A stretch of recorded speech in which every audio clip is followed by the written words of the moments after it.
I don't know about you all, but it is incredibly busy right now for me. So we're going to try to keep this brief, but we're going to keep it queer. I will see you on the other side.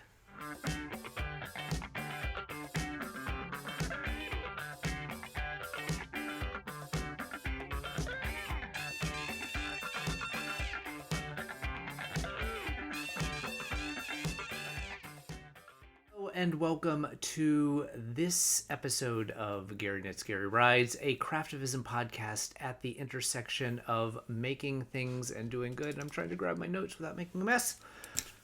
I hope you are well. My name is Gary. I am a knitter and a crocheter, and every couple of weeks I come to this little corner of the YouTube universe to share with you what I am working on, as well as to bring you some ideas on how we can all take our love of crafting and do a little bit of good in the world. I've all over the place. It's been an incredibly busy couple of weeks for me travel-wise. I was a business trip to Seattle, had meetings and meetings and meetings and meetings the last couple of weeks. So I'm trying to squeeze this filming in, and hopefully I will have some time in the next 48 hours to get it edited so I can get it up to you all. Not a ton in terms of knitting or making, but we'll get to that in just a little bit. In terms of other things that have been going on, we actually have done, we had Mother's Day, got to hang out with my parents and my in-laws. Separately, we had two meals, so it was a full day of mom activities.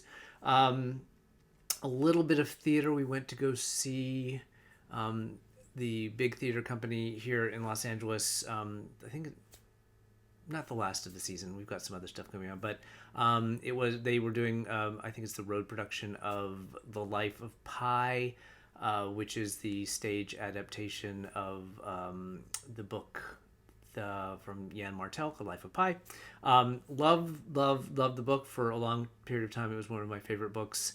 I remember not enjoying the movie of it that came out, and would say the same thing about the play. So it'd be interesting, I think, to go back and read the book and see if it was still something that I enjoyed as much as I did when I was younger when I read it.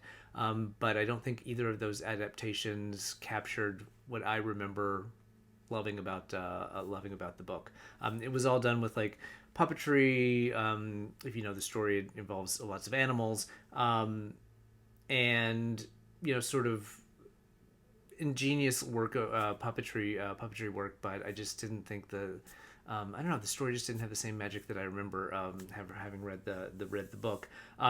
Just in terms of books, I also just finished one that I did really enjoy called The Nightingale. Can't remember the name of the woman who wrote it, although I can see the cover. And set in France, occupied France during World War II. So that's my second World War II book in a row, because I just finished All the Light You Cannot See earlier.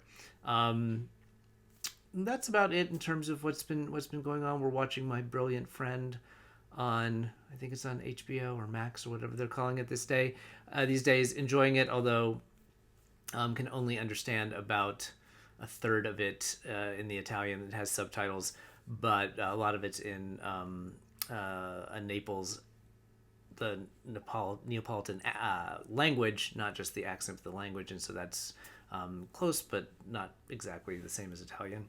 Yeah, that's about the size of what's been going on.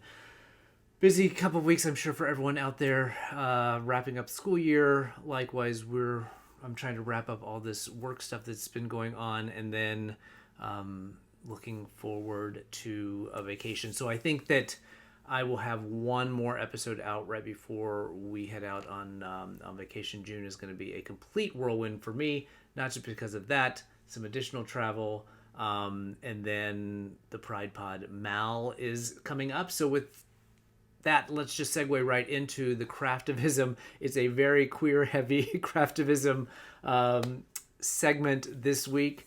I mentioned the Pride Pod Mal, so that is a very low-key, fun make-along that last year a bunch of different podcasters kind of teamed up spearheaded by Peggy, who's the kick-ass knitter and whose podcast, an audio podcast called Spinning on Two Wheels. She had reached out to me and kind of came up with this idea of just highlighting LGBTQ plus makers out there, whether it's dyers or designers or notions makers, bag makers, whatever, and just kind of putting a spotlight on those folks, having a fun, low-key make-along where the podcasters highlight various makers throughout the month, and everyone kind of comes together to work on a project, whether it's, again, a pattern or using yarn or using notions from one of the LGBTQ plus makers. And we just have some fun along the way. So there is a Ravelry group. I will link to it down below for this year's make-along. If you are an LGBTQ plus maker, dyer, designer, pop over there. There's a thread for introductions. I've also got a spreadsheet, which I will continue to update. It has a bunch of names from last year, and I should probably go back and make sure that everyone that's on that list is still running their businesses, but I will try to do that. But there will be a link to that spreadsheet in the introductions thread and also in the main thread. But if you are a maker and you want to get added to that spreadsheet so folks can find you easier, drop your name down there, tell us what you do. And then once we get to the beginning of June, we're going to kick off the make-along. I'll talk about my project here in a little bit. And again, it's incredibly low-key. There will be a thread for project photos. Just pop your photos, whips, FOs, whatever, into that thread. I'm going to be doing weekly prize drawings. So all you have to do to enter is to drop your photo in there, and you will be entered. And I'm going to do them weekly. There may be more than just 4. There may be some special prizes along the way. I've got a lot of prizes in the prize vault, and I'm trying to call through those and clear things out a little bit going forward. And a lot of them are sort of pride and rainbow themed, so that'll be kind of fun way to work through those prizes. So just head over there, post your pictures, and we'd love to see what you're working on. If you happen to be another podcaster and you'd like to join in, drop me a line either on Instagram or Blue Sky or at email, GaryNetScaryRides@gmail.com. And yeah, you join in the fun. There's really no strings attached. Just highlight some of your favorite makers during the month of June, and we're all going to kind of have fun and spotlight the community that is out there in the fiber world. So on that note, a couple of other things that have come across my feed in the last week or so, and they all are sort of, as I mentioned, kind of queer related. So the first one, this is an annual deal. Knit the Rainbow every year comes out with a limited edition enamel pin. There's been sweaters and hats, and this year it is a little sock pin. I don't know how many of them they make every year, but they are limited edition. I know they do run out. But if you'd like to, it's a fundraiser for Knit the Rainbow, who one of my favorite organizations. They collect and distribute cold weather accessories for LGBTQ plus youth in New York and Detroit and New Jersey.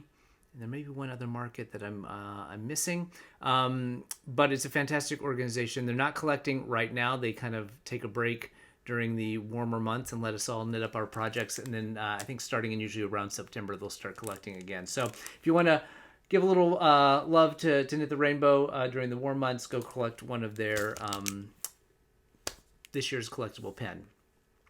The other thing that is directly crafting related is a collective. It's a group of 3 dyers out of Europe. So Undercover Otter, the Wee Yarn Co., and the oh my god, I can't even write. The Nocturne, it's going to be down below. The Nocturne something is the Instagram handle. I'll link it all down below. But they're a group of 3 dyers, and I guess for the last year, or maybe this, I think their second year, they do an event called Queerdo, and each of the dyers this year is going to dye 2 different colors, come up with 2 colors, so there'll be 6 in total. Says 3 bases. The colors are going to be revealed during June, and they're going to do a pre-order event for those, and then a portion of the proceeds are going to be donated to a queer charity of the dyer's choice. So keep your eye out for that. Again, I will link down to the three dyers below, but sometime in the next few weeks you should start to see some new yarn colors that are going to be a little fundraiser, also to help celebrate Pride Month. In terms of some other things that are not exactly crafting related, just wanted to highlight that June 14th, there's going to be a large nationwide event that is being sponsored by several groups, but the one that I'm most familiar with is Indivisible, so that's at Indivisible Team on Instagram. It's going to be a big national day of rally and protest, June 14th, which I believe is Flag Day, but they're calling the protest No Kings. So go to Indivisible Team. Through their website, you can find your local chapter and see where they're going to be hosting the event. They're continuing to do these sort of rallies, protests every month or so to continue to build momentum. Part of this is based on this notion that if 3.5% of the population comes together to voice dissent, that is sort of like the key number that you need to kind of overthrow a dictatorship. So continuing to build momentum every few weeks out on the street, just to continue to show our lack of support for what is going on around us. A couple other things I wanted to point out that are, you can have a kind of craftivism angle because some of the folks listed on these places are dyers and other businesses in the crafting community. Kind of came out of, you may have seen on Instagram or elsewhere, some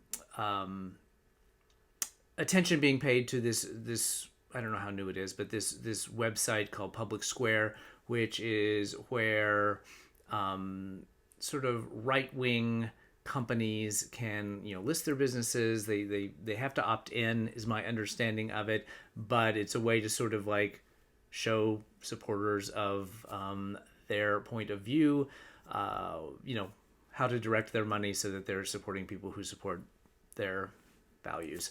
And a maker in the fiber space who's on Instagram as Size Inclusive Collective got a little pushback because they pointed out that there were some members of the fiber community who had listed their businesses up on that website, and kind of brought folks' attention to that you might not want to support those businesses, knowing that they're supporting all of the terrible things that are going on in the country right now. She got a little bit of pushback from that, but through just sort of looking into that and kind of seeing who was on there, many of whom I had already known from stuff that happened years ago in the fiber community, I came across a couple of other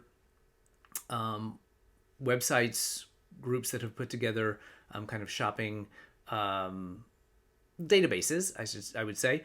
The first one's called Little Blue Cart, and it's kind of the opposite of that. It is sort of businesses that have expressed their support for more progressive politics, whether that is continuing to support DEI, equality in the workplace, et cetera, et cetera. And they, have a map, and you can search by, if you're looking for an ice cream parlor or you're looking for a bookstore, they have a database of people that have flagged themselves to go into that. And the other one, in a very, very similar vein, is called Everywhere is Queer. I will link to all of these down below. And here is a QR code. I forgot to do this because I'm trying to speed through. Here's a QR code for the show notes. So if you're watching this on a mobile device, you can just scan that and go right to the Google Doc with all of this information. So Little Blue Cart, and then one is called Everywhere is Queer, which is a database, a national database of queer-owned businesses. So the interesting thing, much like Size Inclusive Collective did on Public Square, you can go in and just type in yarn or knitting, and it's going to bring up yarn stores and dyers and things like that are either on the left-leaning side of things, or in this case, that are LGBTQ plus owned. So I thought those were really cool ways to be able to direct your dollars into businesses that support the things that you want to support. I think that personally, I think that's going to be one of the biggest ways that we can push back against what's going on.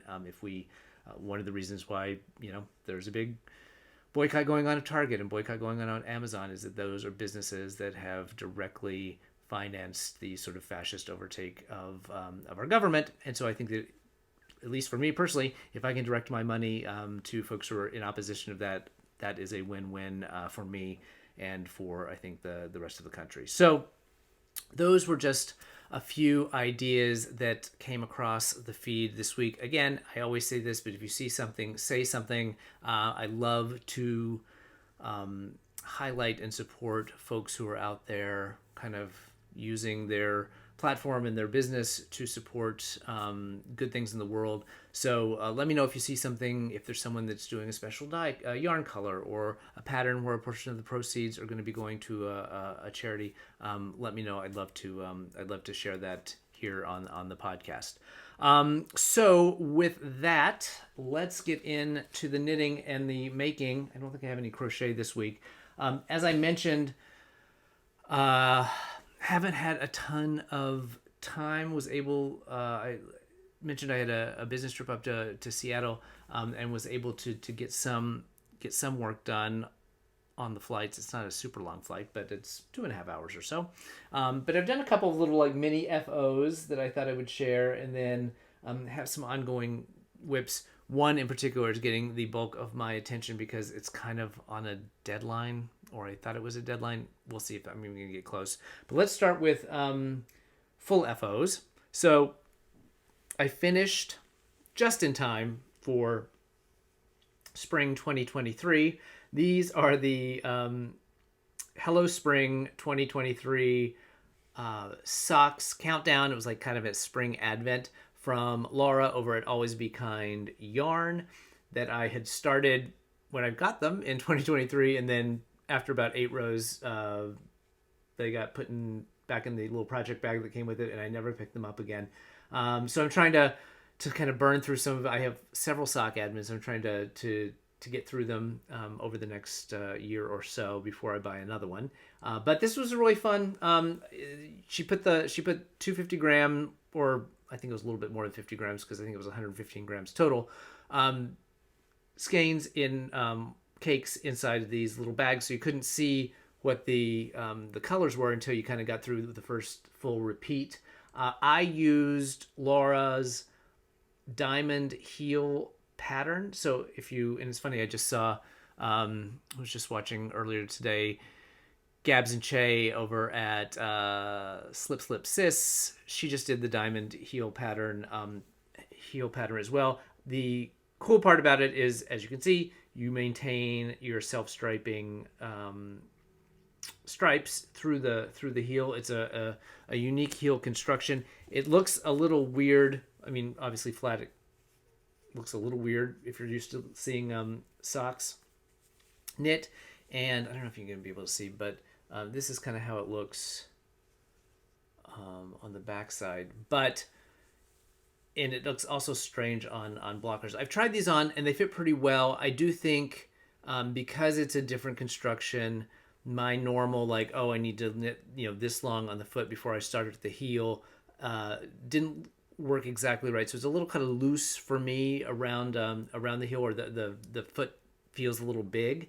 But I love that you can keep the stripes going. So it probably would just require a little tweaking on my end to in terms of where I start doing the shaping on the heel. I also made these a little longer in the leg than I have been doing because I just wanted to use as much of the yarn as I could. I still have a decent amount. In fact, I was looking at it, and I may have enough even with the longer leg, because there was also another set of contrasting minis that I may be able to get a little shorty sock pair out of the balance of this. But so it's a little bit long, but I had to stop because I was like, I don't want these to be knee highs. But I'm glad to have another pair of knitted socks to throw into the rotation. We'll get to, so that's the only real fully FO. I do have another sock hoe, or maybe I showed this last time. I may have. But I'm almost finished with the second half. So this is a little shorty sock that I'm making for a friend of mine. Basic heel flap and gusset from Kate Atherly's book, using some measurements from my friend. Valkyrie Fibers Nightsisters colorway.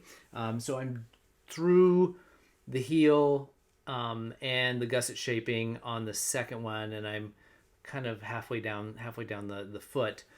So this has not been getting a ton of action. I was able to had Zoom calls after Zoom calls, and in some cases, if I'm not doing some sort of presenting, I can work on that while I'm just listening. So I don't know if this will get done before I head out of town, or if it will be kind of the first leg of the trip knitting to get these wrapped up. And then I'm going to do another shorty pair for her, sometime between now and, hopefully end of July, and get those off to her, and then see. I think the second one I think I've mentioned I'm going to do probably Shadow Wrap heel or Fish Lips Kiss heel, and see which heel construction she prefers. The other, it's not really a hoe, it's just a partial. If you'll recall, I am working on one of Louise Crowther's knitted animal friends, Tilly the hare. Here's Tilly. And I'd done the head, I've done the body, and I had started on her little dress, got probably halfway through, and then my stitch counts were all off. This is one of the raglans that was killing me. And so I ripped back, thought I had it set, had to rip it all the way out. But I've now completed Tilly's little dress. I have not woven in the ends yet because I'm going to block it first. But this is the little dress that she wears. It was pretty straightforward once I got my stitch count right. Just a lot of increases, and these little things you're never really going around and around and around like you do on other things, because you're always having to shape them because the shaping happens so quickly. But I think it turned out cute. Like I said, it hasn't blocked yet, so hopefully some of the unevenness in the stitches will block out a little bit. So I finished that, and I did one of, where is it? Huh. Well, I did an ear, and I don't know where it is. But I finished one of the ears, which is in Tarja, and I wanted to show it. So 1 second, I'm going to find it. And we're back. This is why you don't scramble to try to throw one of these things, or at least I can't throw one of these things together. Just trying to get everything sorted. But anyway, here is the little ear. So it will be gathered up down here, and then you kind of fold it over, so seam it up the back. And I think it turned out okay. Intarsia is not my favorite, just because I haven't done a ton of it. There's nothing particularly hard about it. But this was a little tedious because it's, there's almost no straight across rows. There's always some sort of increase or decrease going on. And then because I was lazy, this tannish color is the same color as the body, and so I had a skein of that, and I was too lazy to sort of try to wind two bobbins, so I was knitting it from both ends of the skein, which was pretty loose at that point because I'd already knit the body and the head, so there wasn't a ton of it, so it was all kind of getting very tangled. And because I was too lazy to make two things, the whole thing became a bit of a yarn management mess. But I'm going to try. The legs and the arms are pretty straightforward. Might not be bad travel knitting. There is a little bit of Antarja on the bottom of the foot because it's the tan leg, and then there's white on the bottom of the foot. So that may be something that I could also take with me and work on while traveling, just because they're also small little pieces, so you can get a couple, if you have a couple of hours, you can get through probably both arms, and a couple hours you could get through both legs, I would think, because there's not as much shaping. It's a lot of round and round and round. So I'll take a look at that and see, because that would be kind of a great way to finish up all the body parts, then all I'm left with is the bloomers, which you don't even see in the photo, but and then her little cardigan, which is stranded colorwork, so that is probably not something I'd want to work on while I was traveling. But the goal is, to have that largely wrapped up by end of June, because it is a birthday gift for a July birthday, a little girl who is turning 1 this year. So those are the only things where I have partial FOs. The project, excuse me, I've got the hiccups. The project that has gotten the most attention, I've shown before, and this is my little raglan t-shirt. It is the Mohit t-shirt. Here's a picture of it. I'm not doing the sleeves as long as they are written, nor am I doing the textured patterning on the sleeves. I just really wanted a basic raglan tee. First try doing a raglan at all, except for that little dress, but a real life person-sized raglan. This is being done in Pearls Before Wine, colorway called Ride Safe, Be Safe, from my yarn collection that I curated last year as a fundraiser for AIDS Life Cycle. And got it upside down here. Here we are. I'll have to lean back a little bit. You can see I am largely through the body. I am running out of yarn. I had 2 skeins that I was doing helical knitting with, and I'm down to this much on one skein and just that much on the other. I have another skein of the yarn. I also have a partial skein from when I did the swatches for selling the yarn collection. I really would prefer not to dip into that because I have another idea for all those partial skeins that I used. But we'll see. I have about 4 inches, 3.5, 4 inches left on the body. I took a t-shirt of mine and measured from the bottom of where the sleeve joins to the length of a shirt that I like. I'm going to knit an extra inch and fold the hem over and pick it up before I bind off, so it has a folded hem at the bottom, and then I will go back and pick up the neck and sleeves. So hopefully that one last skein will be enough for all of that. It's really hard for me to gauge, and I won't have to dip into that other one. I'm going to wind it into 2 50-gram skeins so that I can continue to do helical knitting. I'm a little... Well, we'll see what happens. I like the way that this has spread out the, the pooling so that it looks more like little micro stripes. Obviously, when I get to the sleeves, the circumference is different, so the spacing is going to change. I don't know if doing, helical knitting is going to solve that problem, if it's going to look really weird relative to what it looked like here. Likewise on the neck. So if it looks weird, I will probably rip it out and then try not helical knitting, regular knitting, see how that works. The only other thing I can think of then is to try helical knitting with using 3 strands, which starts to get a little extra in terms of the work, but we will see. I'm learning as I go. Maybe the thought is don't use such a highly variegated yarn for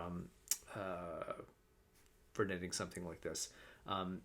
The other piece of this is the plan was to try to get this done before vacation and to have it and throw like a chambray shirt over it. Even though it's fingering weight yarn, it's feeling, part of it is the needles holding down, but it's feeling a little heavy, and I'm not sure whether in June under a chambray button-up shirt this is going to be too heavy. So very good chance that I won't even get it finished in time to take, and then 2 that it would be light enough to wear. So kind of a bummer that it's taking longer than I expected. I should have known that round and round and round on fingering weight yarn was not not a fast project, but the good news is I can do it sort of anywhere. It's a small enough project. It's portable in the car. It's easy enough to do while watching TV, but it's just going to be down to the wire, I think. And especially if I get to the sleeves and the pooling starts to look weird and I have to rip that out, the chances of it being wrapped up for vacation are going to be pretty slim. The only other project that I have that has been getting any sort of attention, and this is just because I really love working on it, and I have occasionally been so bored with round and round and round stockinette on the t-shirt that I'm like, I just need a break and I need to do something that's inspiring to me, because that is not. And that is my, sorry, I have to reach everything here. That is my Marled Magic shawl from Stephen West. Again, this is a fall deadline project, so I don't need to rush through anything, but I'm having so much fun with it. So if you recall, this is the first section, which is faded by holding the marled with a strand of mohair throughout, and then you change the yarn, every so often. The second section is this seed stitch section, which is cycling through two different colors to create the fade.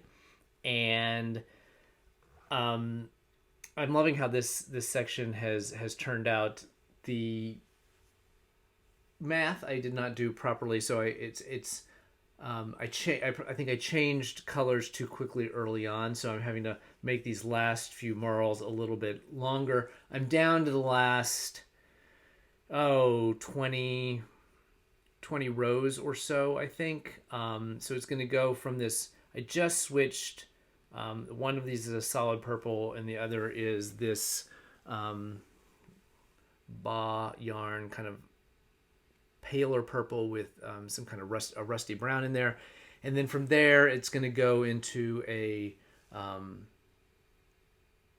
cream and gray with like a bunch of like purple and speckles in it. So it'll be another light band at the very end. So and then my goal was to finish one section. I think there are about 8 sections, one section a month for the next couple months, and then pick up the pace in the second half of the summer to try to get wrapped up by September, when I want to deliver it to someone. So having really a lot of fun with this.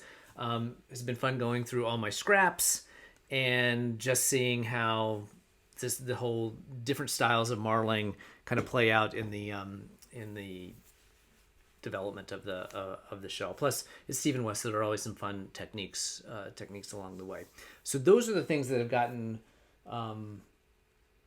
any action. I still have my habitation throw that's sitting out there by the TV, but now that I'm through the split for sleeves on that t-shirt, that's really getting all of the TV knitting time. And then I think that is, I have a hat that I'm working on as I've gone walking, but I've been so busy that I haven't been walking as much. So just unfortunately not a ton of knitting time. In terms of what's coming up, I mentioned the Pride Pod Mal. So if you've been following me along on Instagram and in Blue Sky, and actually here as well, because I put them up as shorts, I have been unwrapping over the last few weeks or last few days, last couple weeks, since the beginning of May. Every couple days I've been unwrapping one of the yarn packets. Here's the one for today, which I will put up a little later. One of the yarn packets, and then also one of the queer fun facts, medieval fun facts from Republic of Yarnia's Pride Pack, a countdown that she does, or she has done each the last couple years. This was last year's countdown. During last year's Pride Pod Mal, she gifted me one of her packs. It was partway through June, so I said, you know what, I'm going to hold off on opening these, and I'm going to do it next year, and I'll make something during Pride Month. And so I decided I'm going to do it for the make along this June. So here are the colors that have already been unwrapped, and I didn't think they were going to. I did. Maybe she arranged it. I guess she did arrange it, but they were arranged kind of in a fade already. So kind of reds to oranges to yellows, into a green, so I'm assuming maybe the next one's going to be in the green family. I'm not committing to the order that I unwrap them in. I'm gonna, once they're all unwrapped, I'm gonna create a fade, and I'm going to be making Jonathan Tallow's Brioche Adventure. Here is that. So I'm excited because it's been a while. Well, since the fall when I worked on the baby brioche baby blanket. Since I've done some brioche, I think the pattern looks pretty straightforward, and I think this will actually be a good sort of second project to take with me on my travels, because I'll just wind up 4, 5 of the mini skeins, and just take those with me. I won't have to take the whole bunch. And if I have that, a sock, and the arms and legs of this rabbit, I think that'll be plenty of knitting to keep me busy in my downtimes or en route to places. So that is the plan for the Pride Pod, Mal. I will, as I said, I will open another one of these today, and then finish wrapping those up over the next couple weeks. So I'll be ready to cast on June 1st. So that's been a lot of fun, and the little fun facts are really really interesting, because Mary from Republic of Yarnia was commented on one of my posts, and just said they seem like really simple, but it just gives you or silly sometimes, but it just gives you this idea of what I think a lot of people think as sort of a modern phenomenon has actually been part of all of history. And I said I have this hat that was a fundraiser for something last year out of the UK, and it says "Queer was always here." So that is proof positive right there that is in fact true. Acquisitions. I've been good for so long. I mentioned last time that I had gotten an email and saw the news that Brooklyn Tweed was getting out of the yarn business, was going to refocus on patterns only, and that I had enjoyed working with their yarn on my very first sweater I made for my husband, a cardigan, I don't know, 3 years ago now. But I'd never had never done anything else with their yarn, and so I wanted to. I was like, oh, I should get some while I still can. This sort of scarcity fear, and so I went online, and a lot of the colors had already been sold out, but of the fingering weight, because I'm a glutton for punishment, and decided to work on a fingering weight yarn. So I scrambled around quickly, and we'll see how the math all worked out at the end of the day. But I think I got plenty of yarn to make this sweater, which is the Nightfall by Max Thinner, Maxim Sear of Les Garçons. It's a colorwork, like extended yoke, like the colorwork goes down into the torso, and I was mainly focused on getting the main color because they'd sold out of navy, which would have been my go-to, and I think the charcoal gray. So I kind of put together my third standard color, which is an olive green. So I got this very, very dark olive green. So this is Loft. This is their fingering weight, U.S. American wool, very rustic feeling, very light and kind of I don't want to say chunky, plump. It's like plump yarn. And so this is the fingering weight. It's 275 yards for 50 grams. This is the colorway Artifact. So that's the color that I got enough to, I think, be the main color in the sweater. And then I'm not great with, especially sort of online, and especially when I'm like rushing to try to like fill my cart before things get sold out, of sort of mixing and matching the colors. So I bought enough of a bunch of different colors to be in the mix, and then I'm just going to play around and maybe I'll do some swatching, and at some point when I do this, it'll probably be 4 years from now, who knows. But these are the other colors that I got. All of them except this yellow is Loft. The yellow is Tones, which is Tones Light American Columbia wool. And this is the overtone of Goldfinch. but it is also fingering weight, a little less of a put up. It's 225 yards for 50 grams, but I figured it would work fine in the mix. So the other colors that I picked up are Foothills, which is this kind of pale olive, and Camper, which is this sort of heathery pale red or pink. This really, really dark purple called Plume, and then this blue-gray called Faded Quilt. So, as I'm looking at them in the color work, I kind of thought, I think it's 4 colors. Like, that could be a story with sort of a lower contrast kind of story. I think you could do those 3 with a little pop of the yellow. I think also that the purple, yellow, and the pale green work well together. And probably you could swap out the blue and the purple as well. I think that would work well as the color work. So I think there are plenty of options. I'll have to look at the individual colors in terms of how much for each of the colors it would require. But I think I gave myself plenty of options. And then that loft I think is great for color work generally. So I can pair it with some other fingering weight yarns to do color work hats and cowls and things like that. So that was, I haven't done the math. I think I'm still definitely negative for the year, but that and this next batch have not made me negative for the month of May. So I saw Destash online. Adela at Lola Breen Yarn Co. Sent in her email. Oh, I've put some more stuff up on my Destash. She's been destashing as well, and she'd also did a shop update.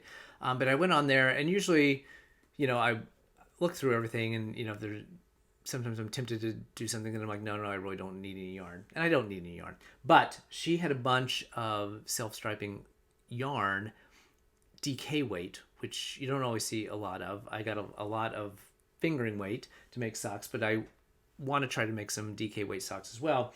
And it was a pretty good discount relative to where this is, because a lot of it's woolens and nosh, which I have a lot of back there because I'm in the sock club, and so I know what it goes for at retail. So I was like, you know what, I'm just gonna get it, and gonna make some DK weight socks.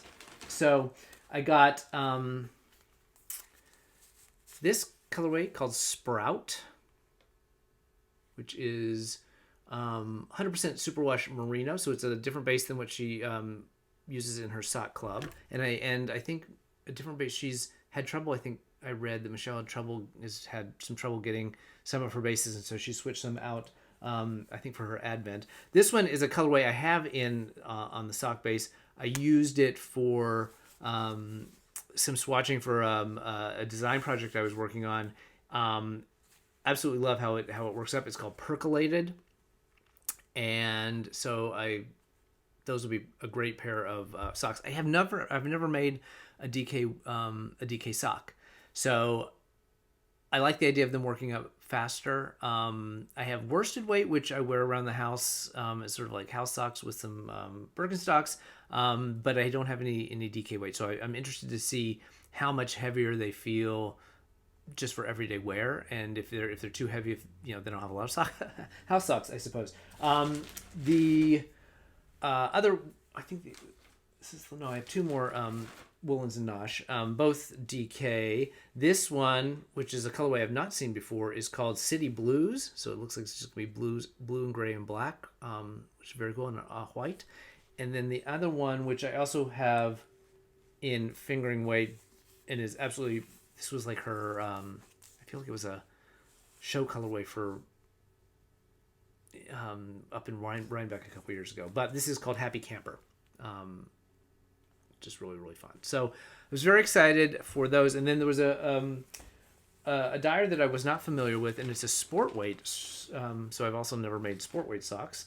So I thought I'd give that a shot. This is Kirby Werby, home brewed yarns and hand knits.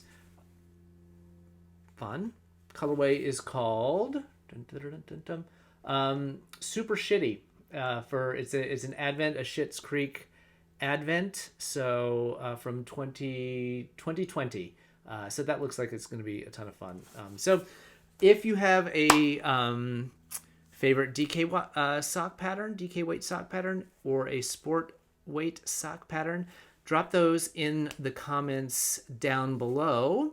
And if you've made it this far, if you drop the name of a DK weight sock pattern or a sport weight sock pattern in the comments down below, I will draw one name before my next episode, and I will send you a skein of yarn. So, impromptu giveaway. Like I said, I'm trying to clear out the prize vault a little bit heading into the summer and the fall. So that's it in terms of acquisitions. I think that is it for a while. I mean, I have my Woolens and Nosh sock club coming, but I think that's it for a while. I am headed out to the LA yarn crawl, I think, this weekend. I wasn't really planning to do much, but then I saw that Ross from Twisted Ambitions Yarn is going to be at the Altered Stitch up in Van Nuys. It's a bit of a hike for me, but Ross was a dyer on one of my knit-alongs back in the AIDS Lifecycle fundraising days. I've never met him in person, so I thought that would be really fun to go up and meet him. And then if I'm that far on my way, back, there's a couple more yarn stores I can hit and see what they're doing. Chances are slim to none that I don't come back with with something. So we're gonna just strike May off the count in terms of the yarn purchases, and just hope that the rest of the summer is relatively quiet until I get to Flock in August, where I know all bets are off again. So but that's it for acquisitions, and I think that's it for everything for this episode. Did pretty well, kept it under an hour. Thank you all for taking some time to spend it with me. If you've enjoyed this, please like, subscribe, share with a friend. We continue to try to grow this little community. I hope you have a wonderful rest of the week. I will be back in about 2 weeks' time to hopefully show you a pretty close to finished t-shirt. But in the meantime, take care of yourself. Take care of the ones you love. I will see you soon. Thanks. Bye.